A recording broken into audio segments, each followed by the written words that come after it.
Ассалаумағалейкум достар, қалайсыздар?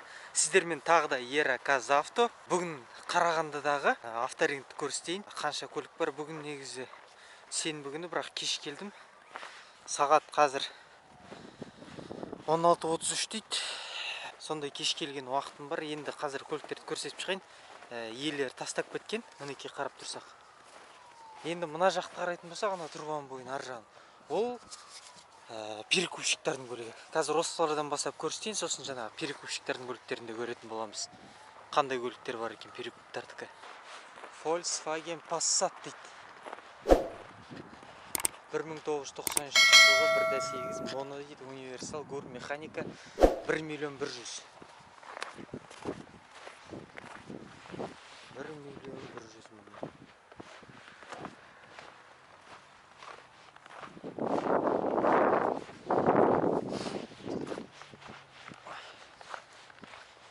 Келесі көлік Audi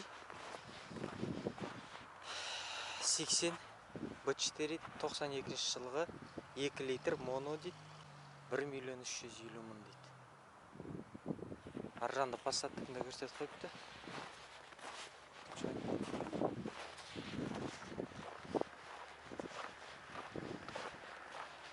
Негізі жалпы көліктердің Қарағандыда негізі көліктер қымбат жалпы. Айта кететін болсақ, мына кезде люгі да бар екен. Жағдай жақсы деп айтуға келмейді. Мына Opel'дің сырты жылтырап тұр екен. Бізде Opel Vectra 96 жылғы 1.8 механика 1.450.000 дейді. 1.450.000. Бағасын көрсетейін.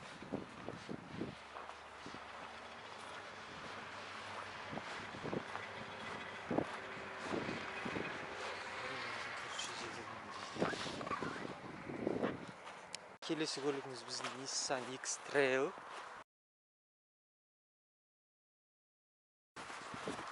Так, Nissan X-Trail 2007, 2.5, бензин 4.4, автомат 4.490.000 теңге.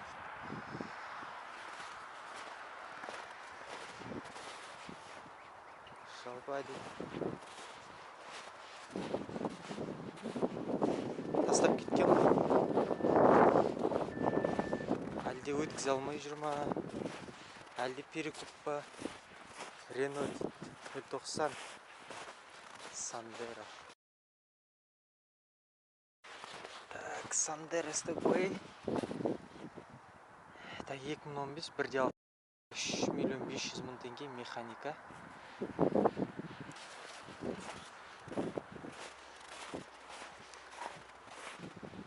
Жалпы жағдай жақсы, жаман емес. Резинкелер көтеріліпті. Соған қарағанда что-то подозрительно. Үстер бірақ сәйкес келіп тұр.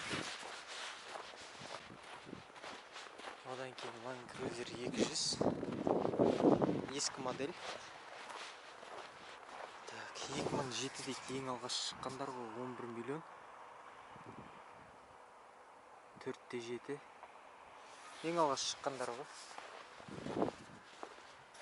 Кожа рожа. Салон көріп тұрсаңыздар, Android салып қойыпты.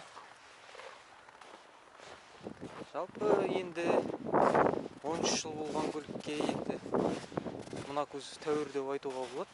Бірақ краскаларын кеткен жерлері бар екен. Көріп тұрсаңыздар, мінекей. Шошып кетті. Сәйкес келмейді, әрине. Есікпен накладканың түсі сәйкес келмейді. Ампер көрініп тұр болған. Келесі 90-каны көрейік. 90-ка.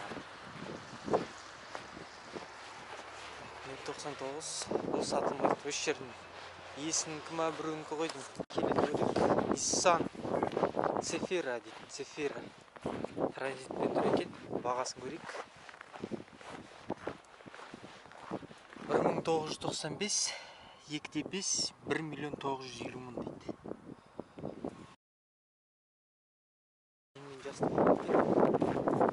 Бірақ енді бұнда енді бағалар қымбат енді достар. Көліктердің не дегенмен қанша ескі көлік болса да, бізде қазір Қазақстанның жағдайы мәз емес. Бәрі қымбат. Nissan Primera дейді. Бағасын жазып отты.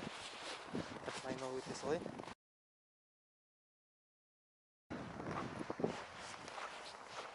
Екі литр қозғалтқыш екен.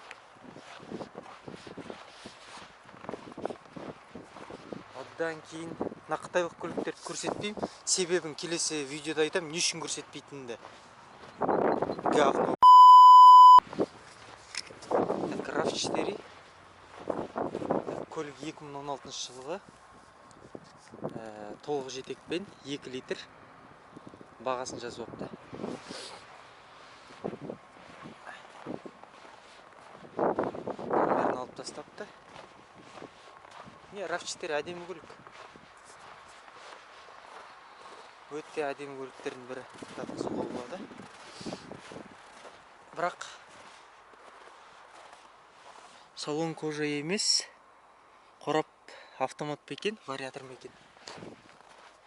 Скорее всего, Corolla сияқты вариатор болуға тиіс. Одан кейін бізде 124. Так, 92 жылғы 2,8 2 миллион дейді. Ойбай. Не деген бағалар біздің Қарағандыда. Капотын краскасы шыққан екен. 124 куб.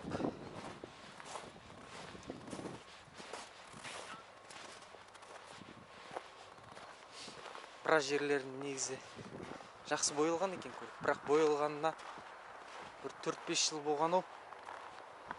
Или әлде 2-3 жыл болған ба. Бірақ жақсы боялған. Тас тиіп шыққан ғой. Так, достар, мына Passat'та көрсетейін кетейін. 1,8 моно 1 миллион 200 мың. 1990 жылғы. Қайда кетіп баратыр мына ескі көліктердің бағалары? Достар, айтыңыздаршы. Демек, Қазақстанның жағдайы мәз емес деген сөз. Мәз емес. Не сұмдық мұндай ескі көліктерге мұндай баға сұрайтын. Бұл әлде қашан Еуропада уже қоқыста жатып шіріп түгі қалмаған көліктер ғой, бізде әлі күнге шейін жүріп жүр. Тағы бір Passat'ты көрсетейін. Так, достар, келесі көлік бізде Volkswagen Passat, тағы да 1,8 моно 1 миллион 250 мың дейді. Сұр түс. Неге екенін білмеймін, бірақ сұр түсті өте жаным жек көреді. Көбісі ұнатса да, білмеймін, маған ұнамайды.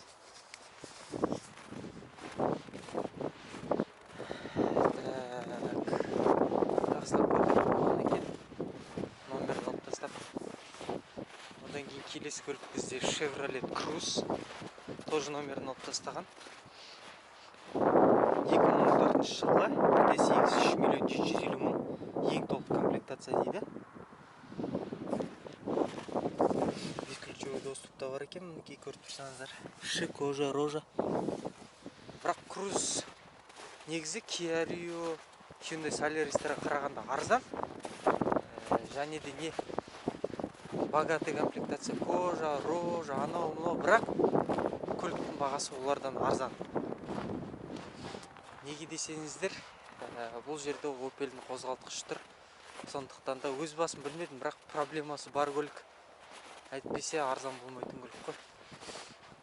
Одан кейін бізде Peugeot 407 седан дейді. 1 миллион 950 мың. 2005 жылғын аяғы. Так, ДВС 2.9 бензин құлалады. Япония дейді. Қораба. Ең толық комплектация. Ең толық комплектация.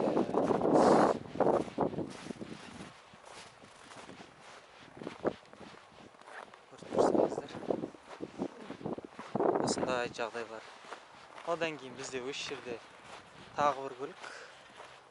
Opel Astra 2004 жылғы 1,6 2 миллион 100 мың автомат. 2004. 0,22. Не айтуға болады? Баға қымбат. Енді ар жақтағы перекупщиктардың көліктерін көрейік. Перекуптардың. Достар, сіздер қай қаладансыздар, соны жазып кетіңіздер. Және де сіздің қалаңыздағы көліктердің бағаларын жазып кетіңіздер. Қаншадан болып жатыр? Негізі Қарағандыда көлік қымбат. Өте қымбат Қарағанды көліктер. бірақ көбіне Астанаға қарағанда, Алматыға қарағанда ең жақсы көліктер Қарағандыда күтіп ұстайтын ең жақсы көліктер. Меніңше ол. Өйткені Астанадан да көрдім тағы көліктерді. Так, Kia Sportage 2014 6.900.000 дейді. 2 литр бензин қозғалтқышымен келісім бар дейді. Толық жетек. Тағы да сұр түс.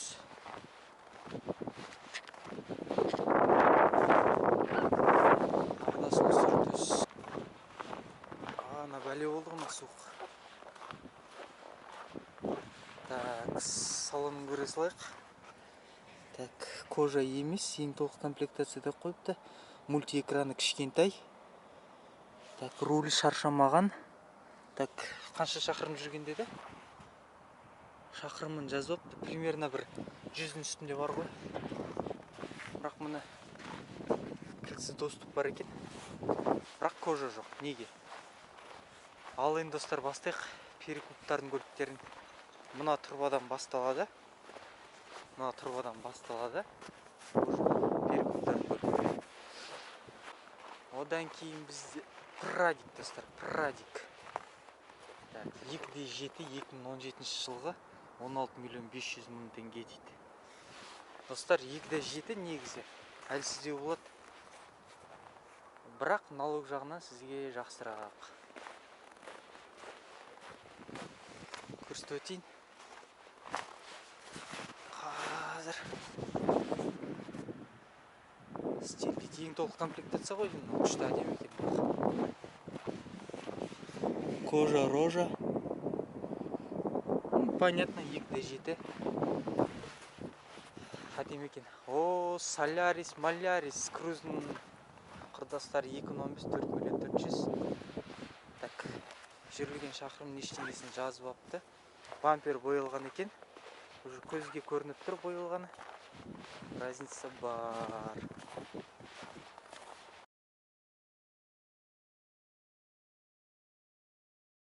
Камерасы бар. Камерасы. Жоқ. Артқы бамперді істепті. Камерасы неге сонша түсіріп тастаған? Қараңдар, жерге өте қатты түсіріп тастапты. Артқы бампер істелген екен. Жарылған. Істелген. Бірақ идеальный бояпты. Что-то айыра алмай қалады адам. Алды, бірақ алды білінеді. Алдын қатты дұрыс боямап, және зазор чуть-чуть кемейді алдын. Тағы бір Соляристі көрейік.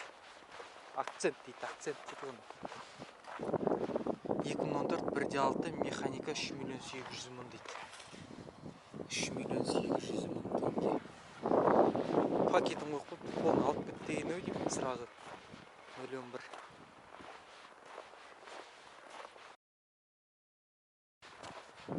Ертең тағы шығады ғой достар, базарға. Ертең тағы шығады, сол үшін көбісі қалдырып кеткен ғой деймін ана жаққа көліктерін. 2013 автомат, так, Саньонг дейді, Саньонг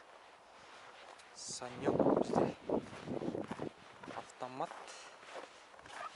О, кожа, рожа. Бірақ кәрістердің кожалары қатты онша бола қоймайды. Немістікі бәрібір немістің кожасы неміс. Одан кейін бізде мынау Passat 1995 жылғы 2 литр кондиционер механикада.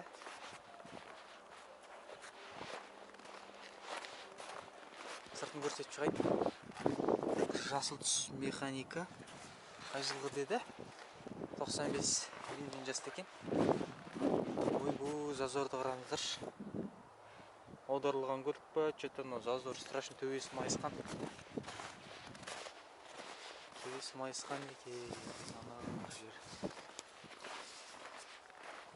Одан кейін бізде тағы да Peugeot. Бізге жат көлік, бұны ешкім міне қоймайды бізде. 2014 4,5 миллион теңге дейді. 4,5 миллион теңге жүрілген шақырым ешкім жазбаған. Өйткені перекуптардікі бұлар. Сіздерге әп-әдемі айналдырып, өлтіріп қойып береді.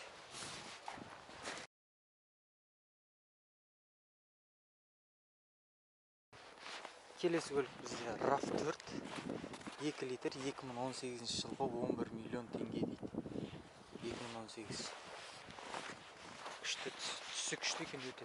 Маған ұнайды осындай. Қызыл түс, бордовый, вишня дейді сондай түстер.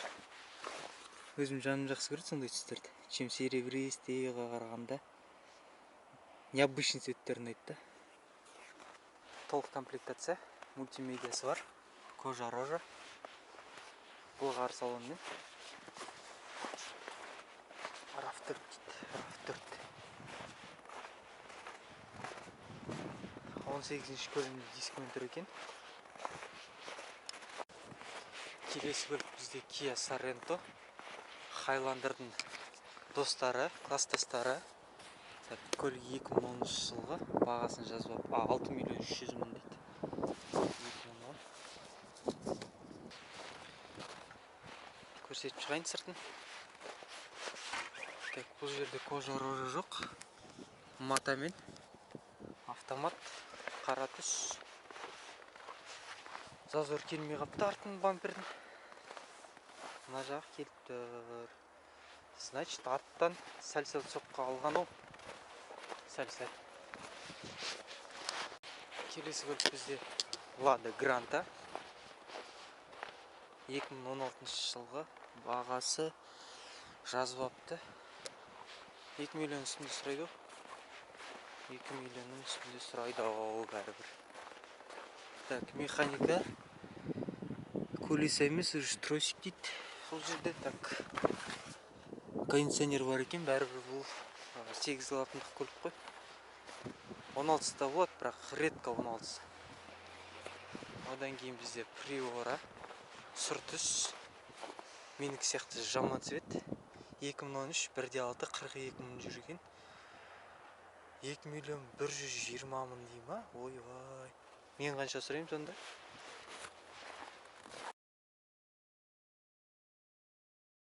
Перекупский тема ғой.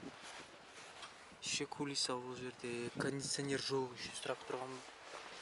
Бағасын тұрған ол. Бірақ енді кузов идеальный екен. Кузов идеальный. Өте жақсы жағдайда екен. Анау УАЗ көрсетпей қой. Так, Дастерді көрсеттім ба? Так, Дастерді көре салайық. Дастер 2014 2 литр толық жетек, бағасын жазып апты. Жек көрем осы Дастер деген машинам бар ғой. Ұнамайды, бір сұқынсыз, ішін бәрі салдыр-гүлдір. Ескі Дастер екен. Үйлер, кожа рожа жоқ. Оған кожаның да керегі жоқ Дастерге. Мына жерім майысыпты. Майысқан жері бар.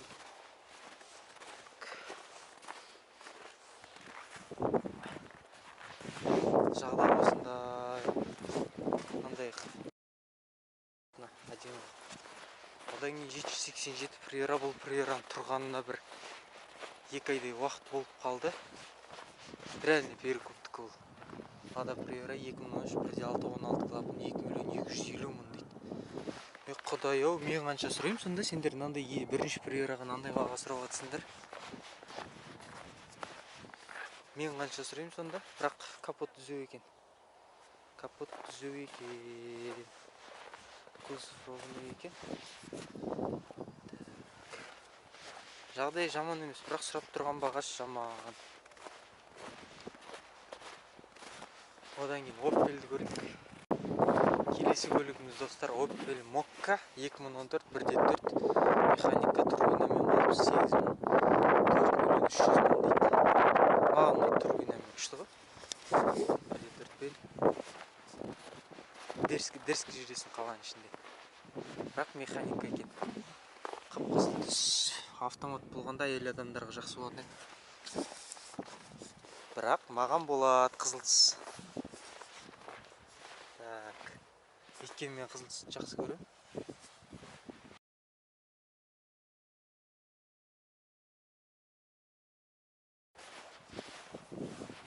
Бампер боялған, краска шүтті, чуть-чуть. Одан кейін тағы бір Renault деген бәлен көріп жүрейік. Анау Renault Stepway дейді. 2015, 1.6, 3 миллион 500 мың теңге дейді. 3 миллион 500 мың теңге. Renault достар сату қиын негізі. Өйткені Renault ана жерде Renault центр тұр біріншіден. Одан кейін өздерінде де Рено сатылып жатыр олардың. Реноның өте қиын машина негізі. Сырты тәуір екен. Келесі көлік бізде Лада Ларгус. Реноның платформасындағы. Так, Ларгус 2017 68 000 шақырым дейін серт тастапты. Комплектация люкс 7 орындық. 3 миллион 870 мың теңге дейді. 3 миллион 870 мың дейді. Механика. Жақсы, таза екен көлік. Жалпы жаман емес жағдай. Достар, мынау ең қыртынбай диск бар ғой. Осы скат деген дискіні алмаңдаршы. Ең жаман дискіні бар ғой, қыртынбай дискіні. Ең бір минусын айтайын сіздерге. Тез сырылып болады. Сыртын бәрі бар ғой, тез сырылып болады. Мына жақында ғана салған. Талай диск скатты көріп тез сырылады. Және де көбісі айтып жатады, ана диск сататындар. Осы скат негізі көбіне ана неде ғана сатылады, оригинал диск деп. Бір дүкені бар өзінің. Сол кезде ғана сатылады. Ана базарда ондай жоқ, бірақ базарда дубликат сататындардың өздері бұл дискті мақтай қоймайды. Ларгустың жағдайы жаман емес, таза екен. Одан тағы бір Рено Stepway. Ренолар қаптапты ғой. 2016 автомат, бағасын жазып өтті. Так, бұл уже автомат дейді. 4 сатылы автомат. Әрине 4 сатылы қазіргі заман талабына сай деп айтуға келмейді. 4 сатылы өте аз. Неге десеңіздер, әлі күнге шейін Дастердің өзін қорабы ауысқан жоқ. Бұның Дастерге жарайды автомат болар, бірақ бұған вариатор тығып жүру керек еді. Царапиналар оқапты, вариатор дұрыс болар еді бұған. Чем 4 сатылы автомат қарағанда. Одан кейін достар бізде Нива. Так, Урбан дейді 2017, бағасын жазып апты. Номерін көрсете салайын.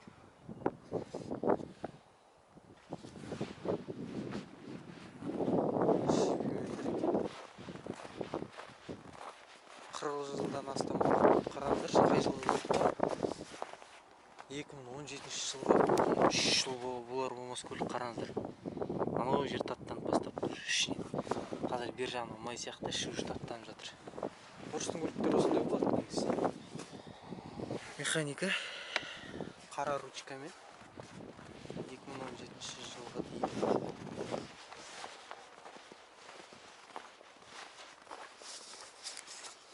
Ай орыстар, көлігің 3 жылда болған жоқ, уже таттанып жатыр. Достар, сонымен қорытындылай келе, қараған көліктердің бағалары осындай. Бұл жерде көліктердің негізі сенбі-жексенбі күндері ғана шығады осы жақтарға. Ал былай әдеттегінде ар жақта перекуптардың көліктері ол тұра береді. Ай жыл демейді, тұра береді.